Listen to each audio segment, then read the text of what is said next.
C'est Al Haïbou TV, la télé qui te pousse à réfléchir. Télé bi moo lay xalaat loo. Al Haïbou TV. waaw comme niñ ko gisee nii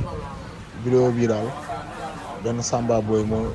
Boy laa ko mën a tudd moo dugg sama magasin sàcc sama iPhone waaw Petersen la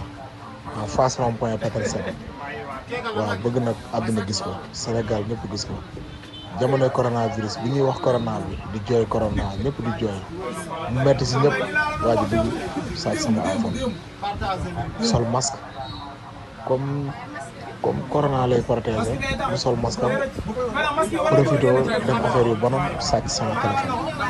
ma bëgg nag ñëpp nañ ko gis na ko ñëpp gis képp ku ko gis xam ko waaw numéro baa ngi noonu 77 085 54 28 maa ngi tudd Sambay ñu may woowee ñenn ñi Samsidine lañ may woowee ñenn ñi may woowee Sam ñenn ñi may woowee Sams ma nekk Petersen fa laay dóore waar fa laa am magasin fa laay jaayee mu ñëw sama magasin sàcc sama téléphone en face rond-point Petersen képp koo xam ne am nga information mën nga woote ci numéro boobu 77 085 54 28